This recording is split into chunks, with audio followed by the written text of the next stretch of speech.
So, I don't know if you saw this over the weekend. It kind of blew up on the social media. Are you familiar with rapper Lil Nas X?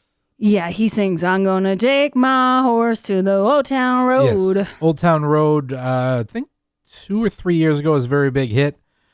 Well, he is getting into the sneaker game. I don't know if you saw this. Yeah, I did. It's something to do. All I kept seeing was Little Nas, Satan, and Swoosh, the Swoosh. So Lil Nas X has a video for his song Montero, and then in parentheses, "Call Me By Your Name," where he pole dances in hell and gives Satan a lap dance. So, you got that, but apparently it's a marketing tool to go along with this video gem. And they say music is dead. Yes. He is now slated to produce Satan shoes, which specifically are a limited edition pair of Nike Air Max 97s that contain 60 cc's of red ink in the sole, along with a drop of real human blood. No. It's out there. Well, and what's the source here? What are you reading from? I'm reading on BuzzFeed, so they're all over this crap. But no, it's been out there. Nike actually issued a statement, said, look, we don't have any affiliation with this, but apparently these shoes, which contain red ink and a drop of human blood in the sole, are limited to 666 pair that you can buy. He's really going full out with his devil thing. He is completely gone full out on the devil thing, and a lot of people, naturally, are kind of a little weirded out by this and not exactly sure what's going on. I saw that Kristi Noem from South Dakota, she responded to this, the governor, and I just have to say, and I said this about Ted Cruz too, stop doing that. Like, stop giving these people a reason to dunk on Republicans. Just let people see what they're doing, and it's foolish enough. But you getting involved is just such a lame look. Like, don't you have other stuff to worry about? Let me dunk on it. Let me go back and forth with Little Nas. You actually have a real job running a state.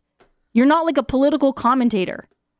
So you're saying you're not going to wear the Satan shoes with the drop of human blood in them? No. If anything, I want to try to get myself a pair of Yeezys. That's the only kind of shoe I'd wear. There you go.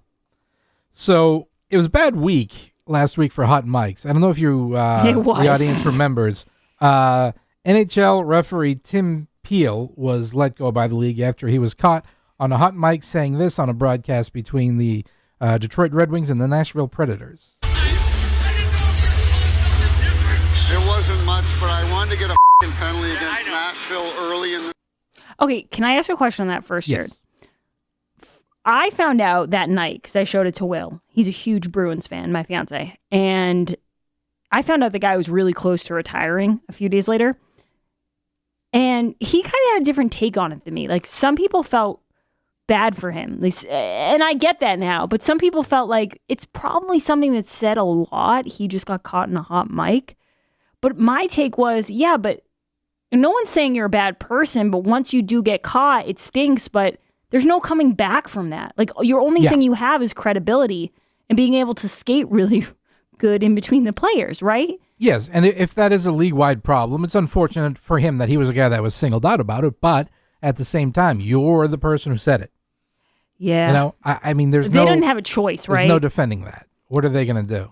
Yeah. But it wasn't even the worst open mic, hot mic moment of the week. This was a Southwest Airlines pilot. I don't know whether they were flying into or they were flying over San Francisco, but he's not a fan of the city by the bay. 113 is ready to go. Yeah, spice. Damn liberal. Probably like 8 guns out here somewhere as it is.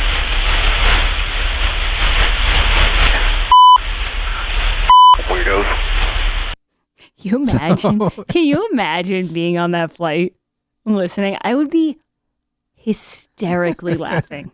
I can only the cut goes on a little longer, stuff to hear. But even the tower says, flight blah blah blah. You got a hot mic open, and he just keeps on going. So he's not a fan of those weirdo liberal bleeps in San Francisco. Hot mics, man. They can Yikes. they can destroy people. You gotta be careful. You know what always amazes me too is whenever people have jobs, whether it's in sports or whatever, where they're supposed to, they have to transition between being on air to being off air. They start talking smack so quickly. Like before the camera even cuts away, these guys are saying, oh yeah, and that blah, blah, blah, bleep, bleep, bleep. And I'm thinking, whoa. I would be nervous. Sometimes I'll do a hit with a TV station or whatever.